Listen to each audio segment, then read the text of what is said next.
Hello dear student, welcome to Gyandeep School. Today I am going to teach you history of class 6 and the chapter name is the first farmers and herders. This is the part 1 video of this chapter. Okay, now let's start. Here you see Neolithic age. You know that in the previous chapter we learned about Paleolithic age and Mesolithic age.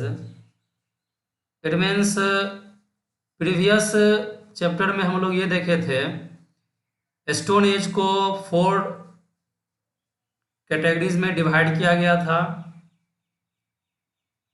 जिसमें palaeolithic age and Mesolithic age and another is Neolithic age and the last is Chalcolithic age. तो हम लोग previous chapter में palaeolithic age and mesolithic age के बारे में study कर लिए हैं डिटेल में 1 बाय 1. इस चैप्टर में हम लोग neolithic age and chalcolithic age के बारे में 1 बाय 1 डिटेल में स्टडी करेंगे. Okay, understand. Now start. Here you see Neolithic age 8000 BC to 4000 BC. आप जानते हैं नियोलिथिक एज के बारे में फर्स्ट चैप्टर में ही आप देखे थे. 8000 BC टू 4000 BC का जो पीरियड टाइम पीरियड है इसको हम लोग नियोलिथिक एज कंसीडर करते हैं. अंडरस्टैंड. द नियोलिथिक एज और the new stone age, neolithic age को ही हम लोग न्यू स्टोन एज भी कहते हैं. The Neolithic age or the New Stone Age marked another step in the process of man. It means ये हुआ कि Neolithic age एक another step है progress of man. Understand? The term Neolithic is derived from 2 Greek words. यानी Neolithic ये जो word है इसको लिया गया है 2 Greek word से, that is neos and lithos. The meaning of neos is new. Neos means new होता है and the meaning of lithos means stone. Understand? It means ये हुआ so because we called or we also called Neolithic age as the new stone age. Understand? Here is main features of the neolithic age. अब हम लोग neolithic age के main features को देखेंगे 1 by 1. The first is man takes to agriculture. It means ये हुआ अब जो है मैन जो है एग्रीकल्चर करना स्टार्ट कर दिया है और यू कैन से एग्रीकल्चर करना लर्न किया है. बिकॉज हम लोग प्रीवियस देखे थे मेसोलिथिक एज तक में हम लोग ये देखे थे कि मैन जो है एग्रीकल्चर करना लर्न नहीं किया था, सिर्फ मैन जो है डोमेस्टिकेट किया था एनिमल्स को. बट हम लोग नियोलिथिक एज में अब हम लोग हैं, तो नियोलिथिक एज में हम लोग ये देखेंगे कि मैन जो है एग्रीकल्चर करना लर्न कर लिया है. Understand. Ancient man now learned the art of sowing seeds to grow plants. Ancient man अब क्या हुआ कि अब ये उसके अंदर आर्ट आ गया, ये लर्न कर लिया.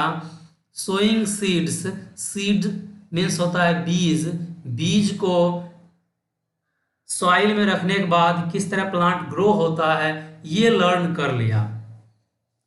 ऐसा माना जाता है कि एंशिएंट टाइम में क्या हुआ था, ऐसा ये माना जाता है कि एंशिएंट टाइम के पीपुल जो है कुछ खाकर उसे जब थ्रो करते थे, उसे जब फेंकते थे, तो आफ्टर सम टाइम्स उन्होंने ये देखा कि वहाँ पे सम प्लांट्स ग्रो किया. तो धीरे धीरे क्या स्लोली क्या हुआ, उन्होंने ये लर्न किया कि शायद ऐसा करने से प्लांट ग्रो होता है और सीड्स को फेंकने से शायद प्लांट ग्रो होता है. तो दैट मीन्स ये हुआ स्लोली वो क्या हुआ कि एग्रीकल्चर और कल्टीवेशन करने के लिए वो लर्न कर लिया। अंडरस्टैंड। और हम लोग अब ये समझ सकते हैं कि नियोलिथिक एज में मैन जो है काफ़ी ज़्यादा एडवांस हो गया था और in compare to mesolithic age, यानी ज़्यादा डेवलप कर गया था in compare to mesolithic age. It doesn't mean that कि टोटली एडवांस हो गया था, टोटली डेवलप कर गया था, but if we are comparing with mesolithic to neolithic age, in this age the man developed than Mesolithic age. Understand? The second is domestication of animals. हम लोग Mesolithic as में भी देखे थे कि डोमेस्टिकेट किया था, बट इसमें कुछ और देखेंगे। To help him in the work of agriculture man domesticated animals such as ox, ass and dog. अब क्या हुआ कि एग्रीकल्चर में हेल्प, क्योंकि हम लोग जानते हैं कि एंशियंट टाइम में एग्रीकल्चर में भी एनिमल्स हेल्प करता था, टुडे आज भी करता है, ठीक है। तो एग्रीकल्चर में हेल्प के लिए, एग्रीकल्चर में मदद के लिए मैन क्या किया, एनिमल्स को डोमेस्टिकेट किया। Understand, such as ox, ass and dog. Thus, in the new stone age, the man became an agriculturist and cattle herders or cattle bearer, but the continued hunting. It means ये हुआ, हम लोग अभी तक ये देखे हैं कि मैन जो है एग्रीकल्चर करना सीख गया एंड डोमेस्टिकेट करने लगा एनिमल्स को। सो बिकॉज मैन जो है अब क्या बन गया, एग्रीकल्चरिस्ट बन गया एंड कैटल हर्डर्स बन गया। कैटल हर्डर्स मतलब होता है जो एनिमल्स को डोमेस्टिकेट करता है, उसको हम लोग कहते हैं कैटल हर्डर्स और कैटल बेयरर्स। अंडरस्टैंड। बट इतना होने के बावजूद भी ह्यूमन जो है, ह्यूमन बीइंग्स हंटिंग को कंटिन्यू रखा। Understand. Now next is beginning of settled life. अब क्या हुआ, एग्रीकल्चर करना लर्न कर लिया, तो अब ह्यूमन बीइंग को ये लगने लगा कि जहाँ पर हम लोग एग्रीकल्चर कर रहे हैं, बिकॉज अगर हम लोग बिफोर टाइम की बात करेंगे, मेसोलिथिक एज और पैलेलिथिक एज की बात करेंगे, तो दैट टाइम क्या था कि ह्यूमन बीइंग को एग्रीकल्चर करना नहीं आता था। दैट टाइम ह्यूमन बीइंग क्या था, फूड गैदरर था, यानी फूड को गैदर करता था, इन सर्च ऑफ फूड वो प्लेस टू प्लेस मूव करता था। बट न्योलिथिक एज में अब हम लोग हैं, तो न्योलिथिक एज में क्या हुआ कि मैन एग्रीकल्चर करना लर्न कर लिया। देन क्या हुआ कि अब ह्यूमन बीइंग को लगने लगा कि हमें एक जगह रहना चाहिए, बिकॉज अब वो क्या हुआ कि फूड को प्रोड्यूस करने लगा, फूड को वो प्लांट करने लगा।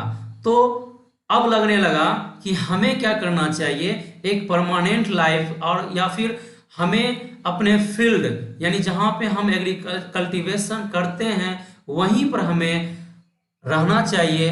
तो क्या हुआ, beginning of settle life start हुआ।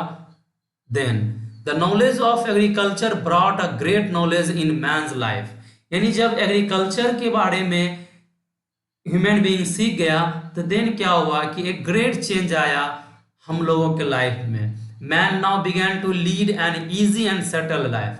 अब क्या हुआ कि मैन जो है इजी एंड सेटल लाइफ को जीना शुरू कर दिया। दैट मीन्स ये हुआ, जब एग्रीकल्चर करना लर्न कर लिया, तो क्या हुआ कि अब ह्यूमन बीइंग को लगने लगा कि हमें परमानेंट लाइफ को जीना चाहिए, हमें उसी जगह घर बनाना चाहिए जहां हम कल्टीवेशन करते हैं। Understand. Next is village organisation. अब क्या हुआ कि जब एग्रीकल्चर करना सीख गया, सेटल लाइफ हो गया, तो अब क्या हुआ, फैमिलीज ग्रो हुआ, है ना। As more and more families started living together, यानी जब मोर एंड मोर फैमिलीज, ज्यादा से ज्यादा फैमिलीज जो है ग्रो हुआ, ज्यादा से ज्यादा फैमिली इंक्रीज हुआ, तो अब क्या हुआ कि सब एक साथ रहने लगा, living together. They settled gradually developed into village. अब हम लोग ये देख रहे हैं कि मैन जो है सेटल लाइफ स्टार्ट किया, तो अब वो क्या होगा, फैमिली ग्रो होगा। फैमिली जब ग्रो होगा तो अब वो सभी फैमिली क्या हुआ, एक ग्रुप में रहना स्टार्ट किया, और you can say that living together, एक साथ रहना स्टार्ट किया। देयर सेटलमेंट, और ये जब सेटलमेंट्स हुआ ग्रेजुअली, धीरे धीरे क्या हुआ, डेवलप्ड इनटू विलेज, और धीरे धीरे वो क्या हुआ, सेटलमेंट्स कन्वर्ट इनटू विलेज, यानी वो क्या हुआ, टाइम टू टाइम वो क्या हुआ, स्लोली विलेज में कन्वर्ट हो गया। Understand? Now the next is and the most important invention of the Neolithic is the invention of the wheel. Understand? Another very important discovery of the period was the invention of wheel. अब क्या हुआ, wheel का invention human being कर लिया, which made life much easier in a number of ways.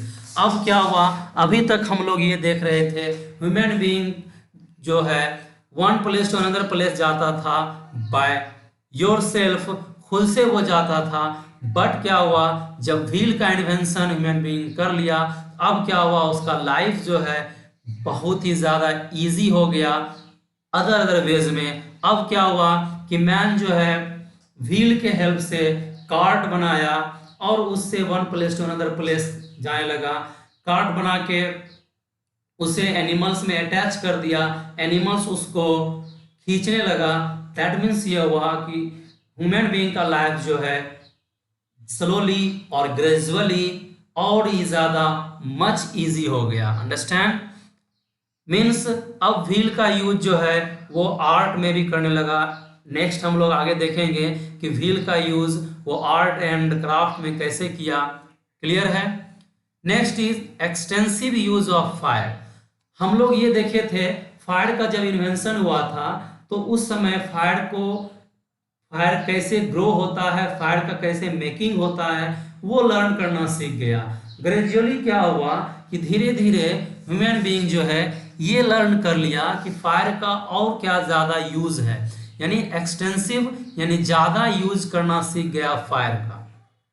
At this time the use of fire was further extended, यानी neolithic age में क्या हुआ, फायर का यूज जो है बहुत ही ज़्यादा आगे बढ़ गया। यानी ह्यूमन बीइंग जो है, बिकॉज हम लोग अभी देखे हैं ह्यूमन बीइंग एग्रीकल्चर करना सीख गया, व्हील का इन्वेंशन किया, दैट मीन्स ये हो गया ह्यूमन बीइंग जो है अब जो है ज़्यादा नॉलेज उसके अंदर आ गया।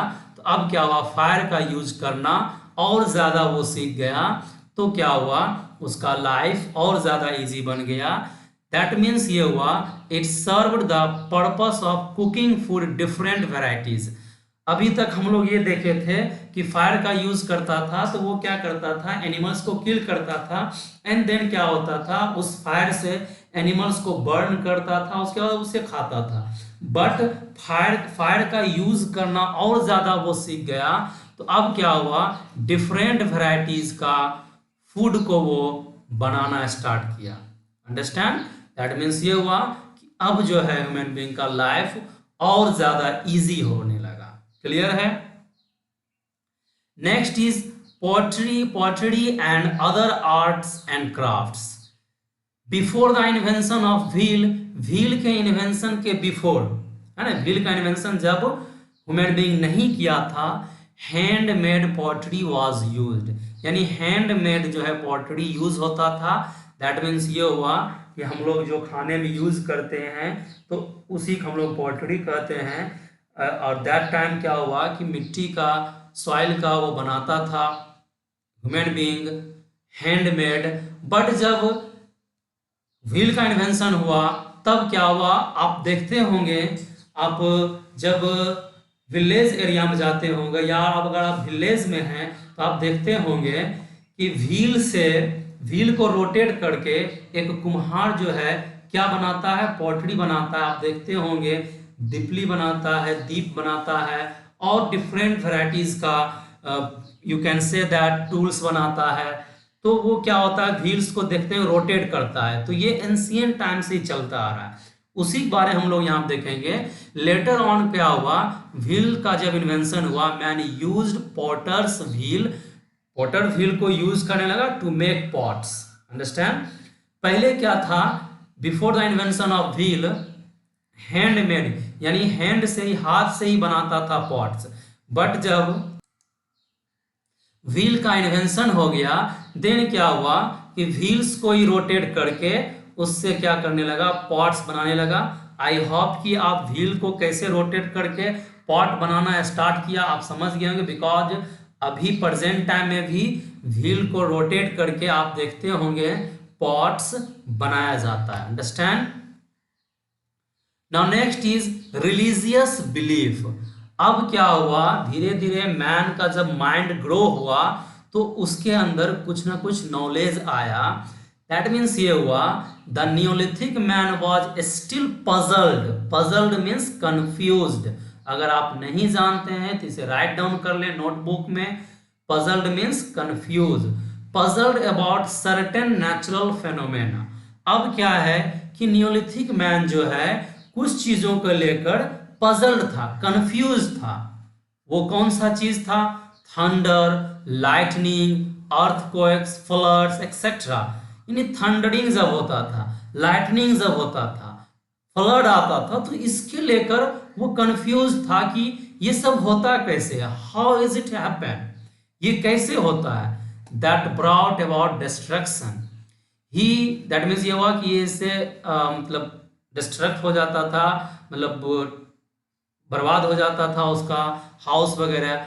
ही therefore began to worship the sun, the moon, the stars, thunder, lightning etcetera. It means ये हुआ, उसको ये लगने लगा, लगता है कोई स्पेशल पावर है, लगता है कोई सुपर पावर है जो इस चीज को रन करता है, थंडर, लाइटनिंग, ये सब चीजों को। तो धीरे धीरे क्या हुआ कि वो ह्यूमन बीइंग जो है उसी चीजों को वर्शिप करने लगा जिससे कि उसे फायदा होता था। यानी स्टार्स, थंडर, मून, सन, ये सब चीजों को वो वर्शिप करने लगा।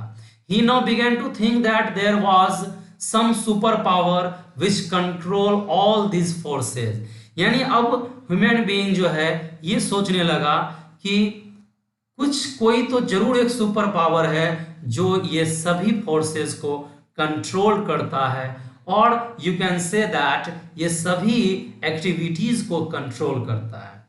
This was perhaps the first idea of god that came to him. यानी यही ये माना जाता है, इसी तरह का इवेंट्स, इसी इंसिडेंट से पता चलता है हिस्टोरियंस को कि यहीं से क्या हुआ कि ह्यूमन बीइंग के अंदर फर्स्ट आइडिया आया गॉड का। Understand. Now next is improved tools. हम लोग ये देखे थे मेसोलिथिक एज में या पैलेओलिथिक एज में, ये देखे थे पैलेओलिथिक एज में ये देखे थे कि टूल्स जो बनाता था वो उतना ज़्यादा इम्प्रूव्ड नहीं था। अब क्या है कि मैन के अंदर काफ़ी ज़्यादा नॉलेज आ गया है, अब वो टूल्स को भी इम्प्रूव्ड किया, टूल्स को भी डिफरेंट तरह से बनाने लगा। The Neolithic man greatly improved his tools and weapons. His tools and weapons were still made of stone. आज भी, अभी भी क्या है कि स्टोन का ही बना रहा है ना, नियोलिथिक मैन जो है अभी भी स्टोन का ही बना रहा है। But now they were far better and efficient. But अगर हम लोग मेसोलिथिक एज से कंपेयर करेंगे तो नियोलिथिक एज के टाइम में स्टोन का जो टूल्स बनाया वो फार बेटर था एंड इफिशियंट था। अंडरस्टैंड। अब क्या हुआ कि इसको टाई कर दिया गया वुड में, और देन क्या हुआ उसका यूटिलाइज किया तो मोर इफिशियंट ये हुआ। ओवरऑल ये हम लोग समझ सकते हैं कि न्यूलिथिक एज में मैन जो है, ह्यूमन बीइंग जो है बहुत ही ज़्यादा डेवलप किया है ना, एग्रीकल्चर को लर्न किया, यानी कल्टीवेशन करना स्टार्ट किया, परमानेंट सेटलमेंट हुआ, विलेज का ऑर्गेनाइजेशन हुआ, व्हील का इन्वेंशन हुआ। अंडरस्टैंड। रिलीजियस बिलीफ स्टार्ट हुआ एंड टूल्स का इंप्रूवमेंट हुआ। आई hope that you understand very well and today's work for you, make a note of this video. इस वीडियो का नोट बना लें and recall it till next video. यानी इस video का आप नोट्स बना लें एंड तब तक इसको रिकॉल करते रहें, तब तक इसको रिवीजन करते रहें जब तक कि नेक्स्ट वीडियो आ नहीं जाता है। Understand? I hope that you understand very well about neolithic age and next video हम लोग देखेंगे चैल्कोलिथिक एज के बारे में। So wait for the next video. Thank you, that's all.